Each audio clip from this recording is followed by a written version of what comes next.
Kembali di Sindomala pemirsa, sudah 2 bulan warga di Mandailing Natal, Sumatera Utara mengalami kelangkaan BBM bersubsidi. Akibatnya ratusan kendaraan harus rela antri berjam-jam hingga mengganggu aktivitas. Ratusan kendaraan harus antri berjam-jam di SPBU yang masih menjual BBM bersubsidi di Mandailing Natal, Sumatera Utara. Warga mengaku harus antre karena sudah 2 bulan terakhir BBM bersubsidi jenis Pertalite dan solar sulit didapatkan. Selain harus mengantre, warga juga harus datang lebih pagi karena menjelang siang SPBU sudah kehabisan stok BBM. Ada sih bang, tapi sama aja bang. Sama juga kondisinya gini. Ya, sama semua bang. Kalau SPBU. Ini udah berapa lama ini gini terus ini bang? Ini mah udah lama banget nih. Yang jelasnya 2 bulan inilah bang. Yang begini terus? Iya bang. Akibat antre di SPBU, warga mengaku aktivitas mereka terganggu dan penghasilan juga ikut menurun karena kehabisan waktu mengantri di SPBU. Dari sidak yang dilakukan pihak DPRD beberapa waktu lalu, didapat kelangkaan terjadi karena pasokan BBM yang terbatas. Pihak SPBU hanya mendapat jatah 8 ton BBM untuk Pertalite maupun solar, sementara kebutuhan BBM di Mandailing Natal sudah melampaui jatah yang diberikan Pertamina. DPRD mendesak pemerintah daerah Mandailing Natal segera menyurati Pertamina agar mendapatkan tambahan kuota BBM. Dari Madinah, Sumatera Utara, Ahmad Hussein Lubis, iNews melaporkan. Pemirsa, siswa Sekolah Dasar Negeri 01 Gedong Barat diduga mengalami keracunan usai menyantap menu makan bergizi gratis pada Selasa pagi. Terdapat 20 siswa yang mengalami gejala seperti lemas, mual, muntah. Sementara 5 siswa diantaranya langsung dilarikan ke Rumah Sakit Umum Daerah Pasar Rebo. Guru Sekolah Dasar Negeri 01 Gedong mengatakan ada 20 siswa yang sempat mengalami gejala muntah, lemas, dan mual usai menyantap menu makan bergizi gratis pada Selasa pagi.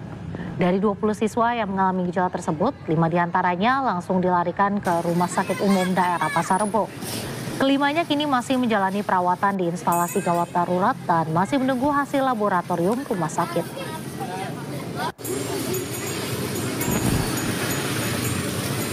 Tapi nggak bisa memastikan karena belum hasil cek labnya belum keluar.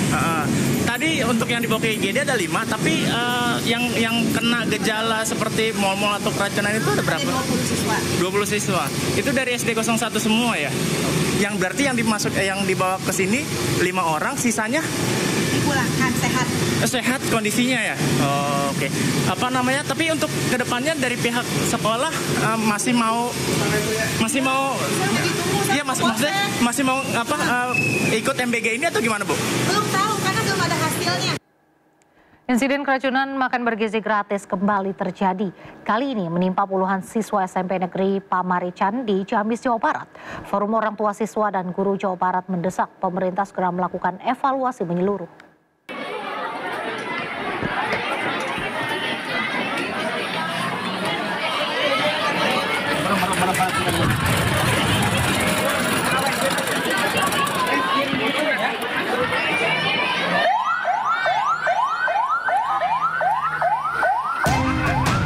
Sejumlah siswa SMP Negeri Pamarican di Ciamis, Jawa Barat dievakuasi tim medis ke ambulans untuk dibawa ke puskesmas.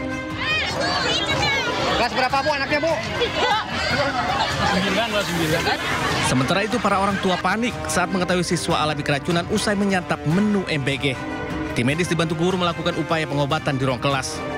Para siswa umumnya alami gejala pusing, mual hingga muntah-muntah usai makan. Menurut informasi dari pihak sekolah, sebanyak 400 sajian MBG dibagikan kepada siswa. Akibat insiden ini, kegiatan belajar mengajar terpaksa dihentikan sementara. Mual sama sakit kepala. Tadi makan apa sebelumnya? Makan ayam. Ayam. Ayamnya ada rasa apa? Bau atau gimana? Terus kayak masih ada darahnya. Itu rasanya gimana? Enak? Bau atau gimana? Bau.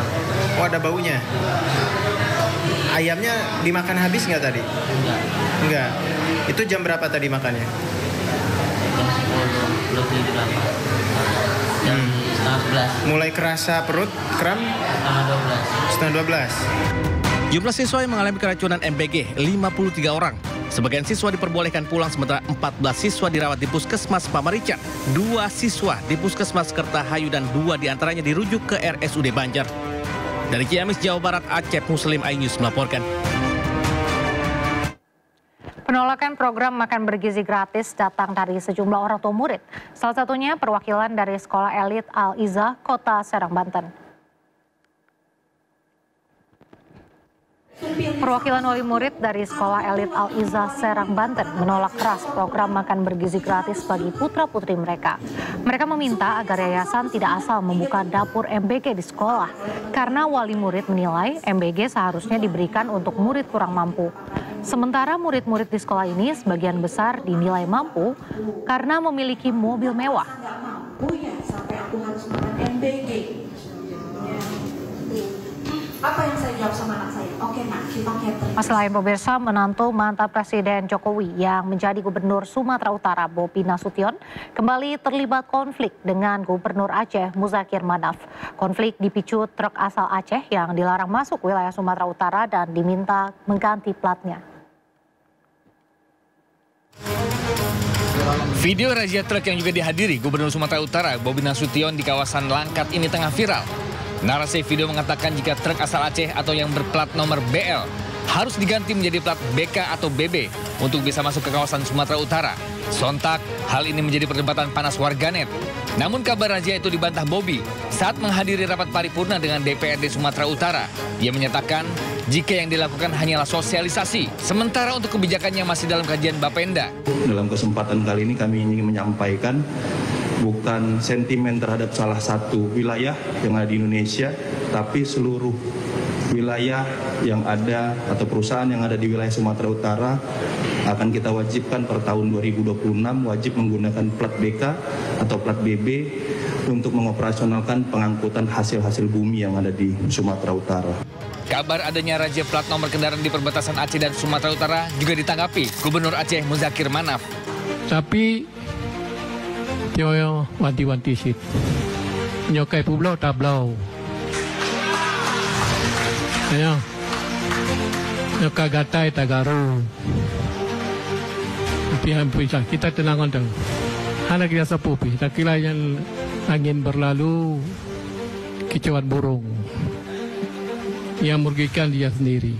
Sebelumnya, konflik antara Aceh dengan Sumatera Utara sempat mencuat terkait perebutan 4 pulau pada bulan Juni 2025 lalu, di mana Pemprov Sumatera Utara sempat mengklaim 4 pulau milik Aceh. Konflik ini berakhir dan ke-4 pulau dikembalikan ke Aceh seutuhnya. Tim Liputan iNews melaporkan. Jakarta Job Fest 2025 kembali digelar yang membuka ribuan kesempatan kerja bagi masyarakat. Pameran lowongan kerja tersebut diselenggarakan dengan melibatkan puluhan perusahaan dari berbagai sektor industri. Sudinaker Jakarta Pusat kembali menghadirkan Jakarta Job Fest 2025 yang resmi dibuka pada hari ini. Agenda tahunan ini digelar untuk menekan angka pengangguran sekaligus meningkatkan kualitas layanan penempatan tenaga kerja. Dengan mengusung tema Temukan Peluang, Wujudkan Masa Depan Gemilang, Jakarta Job Fest 2025 dilaksanakan dengan melibatkan lebih dari 40 perusahaan dari berbagai sektor industri yang membuka kesempatan kerja bagi masyarakat.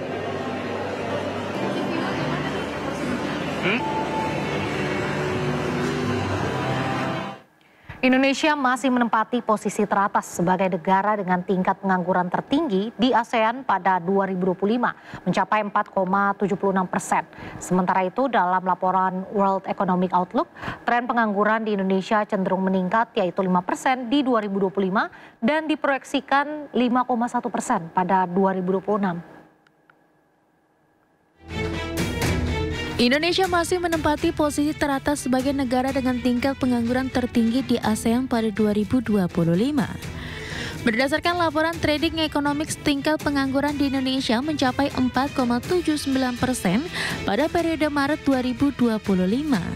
Angka tersebut setara dengan lebih dari 7 juta penduduk yang tidak memiliki pekerjaan. Pengangguran negara ASEAN menurut data Trading Economics, negara ASEAN yang tingkat penganggurannya mirip dengan Indonesia hanya Brunei Darussalam. Sedangkan negara-negara tetangga lain tingkat penganggurannya jauh lebih rendah. Adapun Filipina mencapai 3,7%, Malaysia 3%, dan tingkat pengangguran paling sedikit di ASEAN yakni Kamboja yang hanya mencapai 0,27%.